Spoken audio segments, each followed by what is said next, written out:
So, with her coming from an HBCU background, as far as family, how challenging was this process for you? Is deciding for her to go to school and going through all the unique situations that come?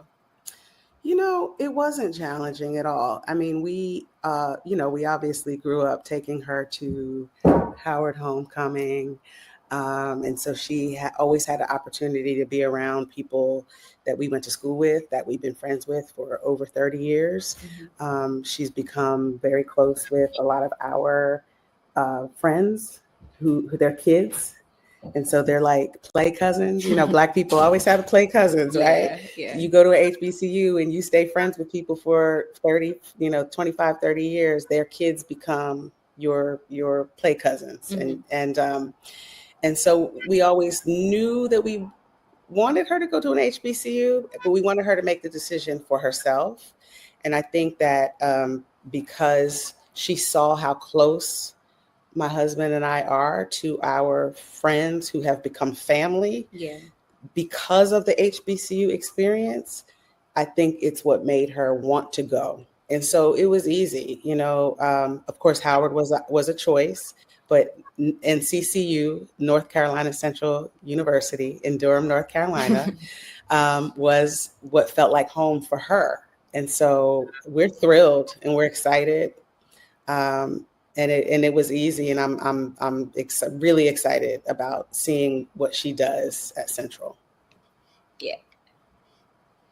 Awesome. I always remember all of Sinclair's interviews because she talked about her passion for music, and even when I look at her, I don't really get to see the graphics until they're actually like posted or they're circulating in the newsletter. I'm like, she out here with her drum. Now, I said, "Oh, that's a deep love." Yes. How do you feel like her being embraced with the HBCU culture will enhance that music ability? Oh, wow. So that's interesting because, there were some PWIs that she applied to and got into some really top-notch programs. But jazz being a Black American art form that we created, and she's known this since she started studying jazz at 8 years old. It's like what better place? 8 years old she's been studying, and what better place to go to than to an HBCU to continue to grow in an art form that we created. And so it was really important for her to study under Black professors who will teach her it's something about what we put on stuff, what we put on our music and what culturally, the stamp on there. We put it on there. And that this next 4 years are really important. And it was important for her to be in an environment that wasn't going to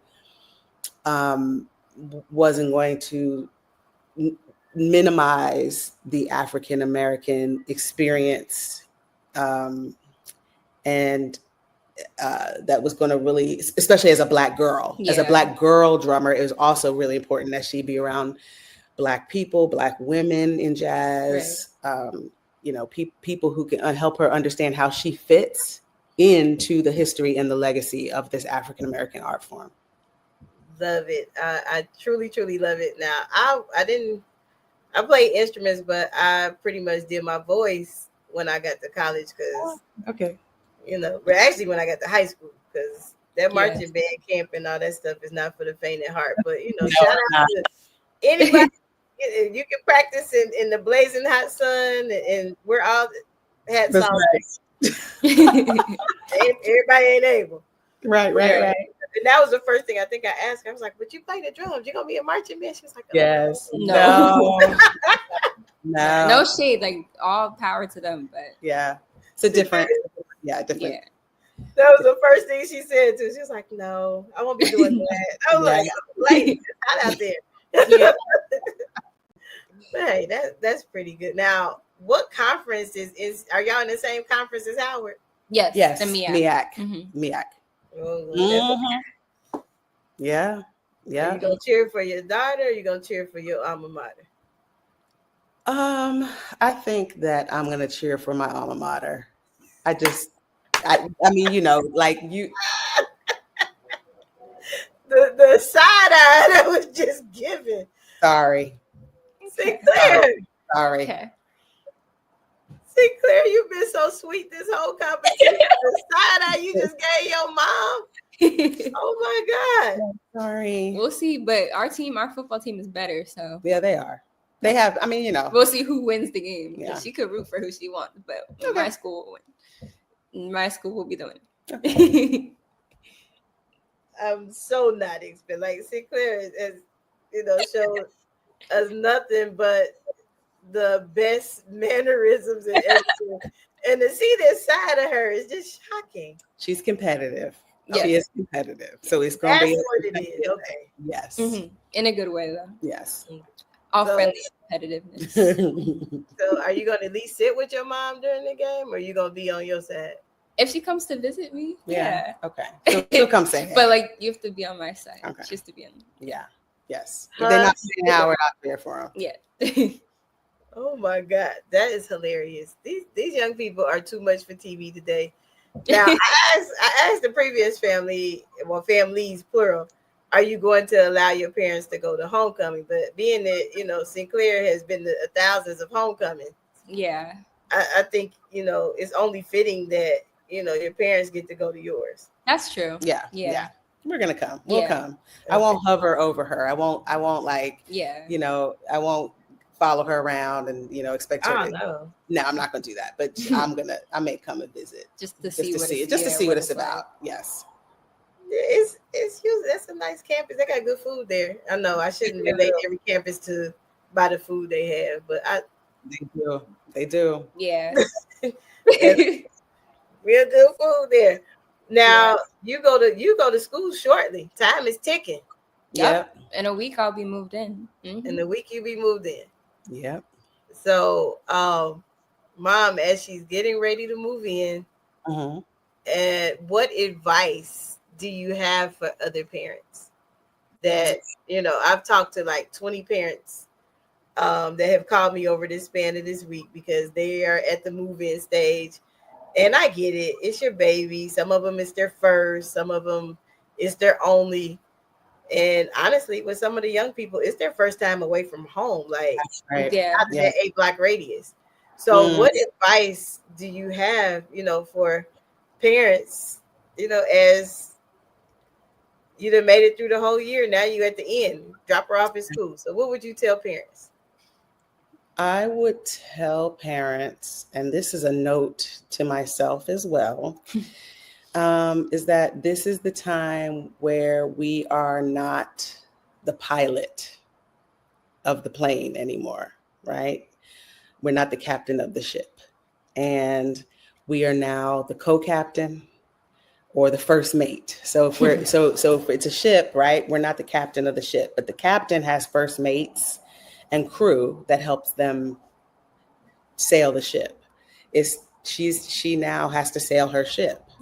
Right? She has to fly the plane. So I have to be the co-pilot. And that means sometimes keeping your mouth shut. If it's not a high stakes sort of situation or a high stakes mistake you think your kid is going to make, sometimes we have to allow them to make decisions that we may or may not always agree with, right? And to understand that some of what we can share with them will be useful, but some things aren't exactly useful because it's a different time. I went to school 30 years ago, undergrad 30 years ago, and even technology is different, how they use technology and the way they use technology. And we have to respect that their way is not always going to be our way. So the advice is that we have to let go in stages. It's like, if I text you, I need you to text me back and say, I'm okay, I'm good, I'm here, I'm alive, right? But, allow them space to figure it out to reach out and to call and allow them space to make mistakes, because the mistakes, it's like falling forward, right?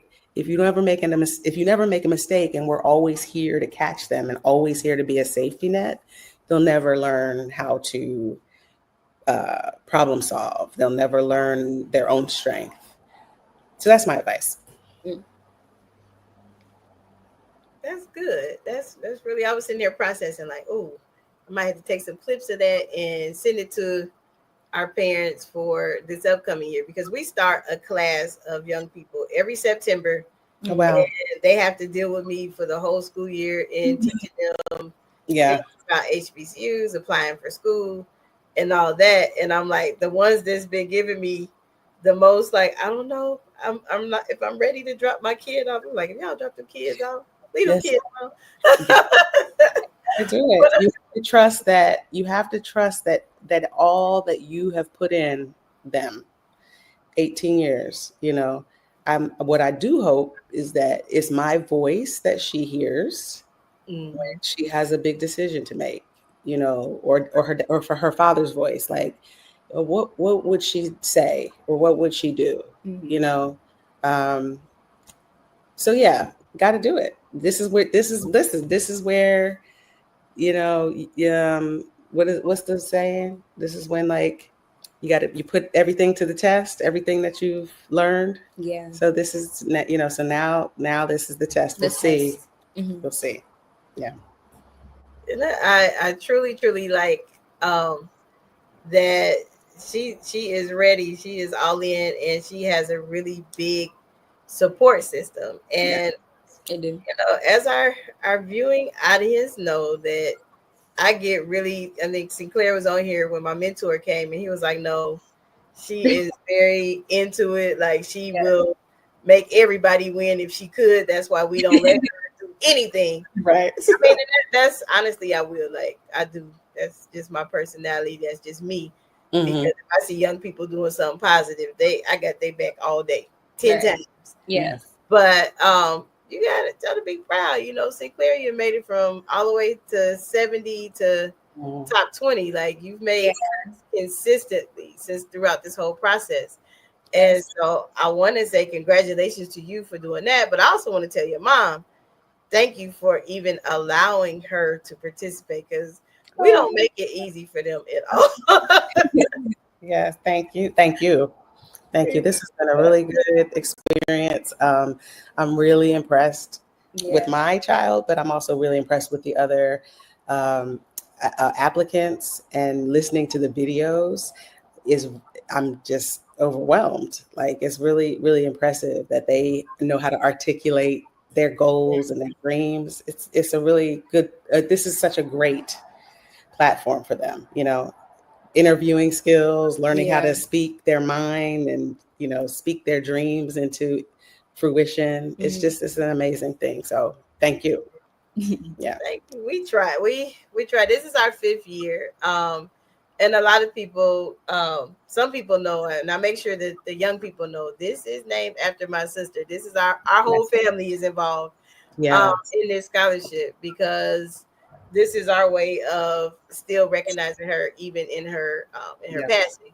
Yes. So we get excited. We do 2 events that I really get excited about every year. Is the scholarship and our annual send-off, where we have a party and celebrate the young people. So yes, that's awesome.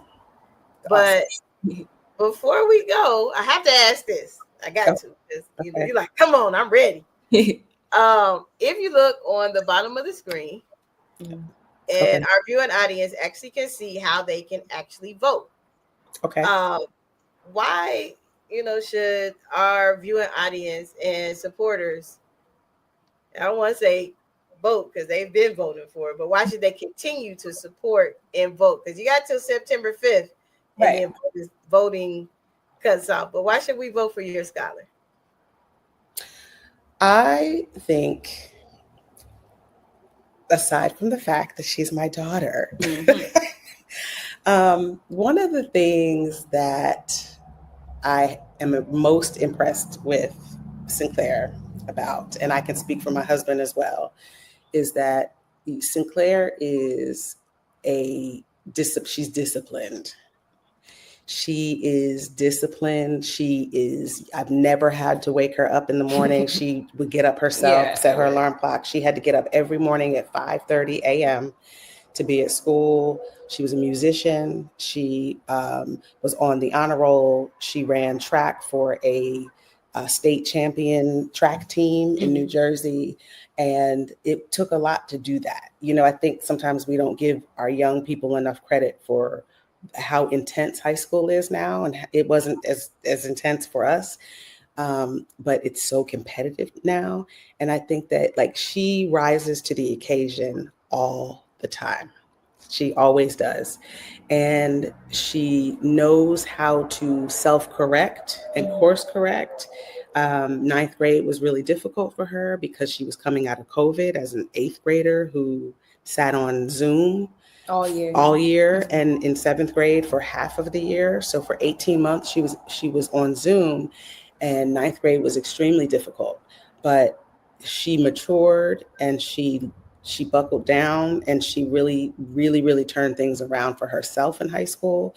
And I think she learned a lot from that, not doing so well in 9th grade, and then saying, okay, well, this is a goal I'm gonna set for myself. I'm gonna get on the honor roll. I'm gonna get on the honor roll every semester. I'm gonna get this kind of grade in this class. All while practicing her discipline of music, all while running track, all while being the president of the Black Student Union at her school. Yeah. And so I just think that when you give her something to do, she does it to the best of her ability. She's an amazing speaker, writer. She's a good, really, really excellent communicator and writer. She's a DJ. She is a stellar jazz musician. She's a really great big sister. And she's a good kid who has a really, really strong set of friends. And I think that she would be honored to receive this scholarship, but she would also live up to the scholarship and who the scholarship is named after.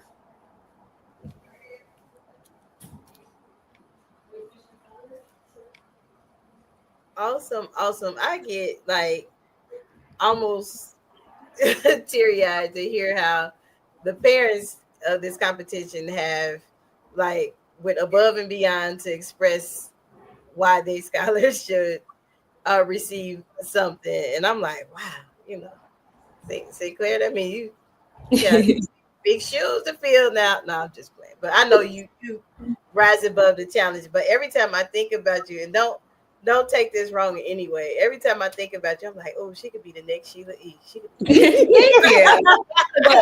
That is the goal. I gotta make sure, because some young people, I say names and they're like, I don't even know who that is. So you do know. All right. You like, duh, Doc. Yeah. I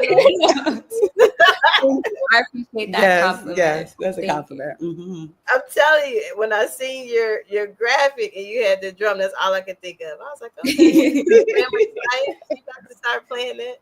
But so I wish you nothing but success in your journey in school. Again, thank you, Mom, for coming on. Now, before we go, it's only in true fashion of ending the show. Tell us again where she is, where you are going. Okay. And your name. So again, my name is Sinclair Dina Powell, and in the fall, I will be attending the North Carolina Central University. And again, this is my mom, Marlena Powell, and she attended the Howard University. The Mecca. The Mecca, yes. All right, guys, thank you again for coming. I truly enjoyed you too. This segment, the whole HBCU family. I can't wait to see the pictures of move-in day. Yeah. Actually, if you are in this contest, or if you have ever been a previous winner, send us those move-in day pics so we can share them in the newsletter. Because I always like the before and after. Our move was pretty basic. We just had the stars on the wall. That's how old I am. Right. Yeah. The dark stars on the wall and the matching comforters. That was the best we could do. But now they upgraded it. Some of these rooms look like Taj Mahal. So Thank you for coming, and I have truly enjoyed you both. So again, I'm your wonderful host, Dr. Monique Robinson, and we still have about 12 families left. But hey, get out there and vote. Make sure you vote for our scholars. This is an HBCU family, so you know where your loyalty lies. Well, in their household, it lies until they meet each other. But other than that, love is still there. So thank you too. Until next time. Bye, guys. Bye. Good night. Good night. Thank you. For inspiration, motivation, and the good news of Jesus Christ, look no further. The Daily Gospel Network has what you need. With more than 300 ministries from all over the country broadcasting every week, you're sure to get your dose of spirit-filled encouragement from the great programs on the Daily Gospel Network. Catch the Daily Gospel Network on Roku, Amazon Fire, Apple TV, all mobile devices, and the internet. Tune in to A Better Chance for Youth television show with host Monique Robinson on the Daily Gospel Network, the television show dedicated to highlighting incredible students on their quest to change the world. Join us every week as we uplift the youth and help them on their journey to the bright future they deserve. Catch A Better Chance for Youth television show with host Monique Robinson on the Daily Gospel Network.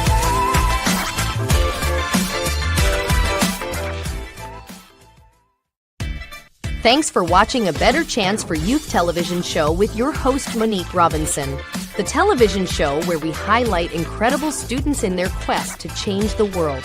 Join us each and every week as we uplift our youth and help them on their journey to the bright future they deserve. So until next time, God bless. From your friends on A Better Chance for Youth television show with your host Monique Robinson.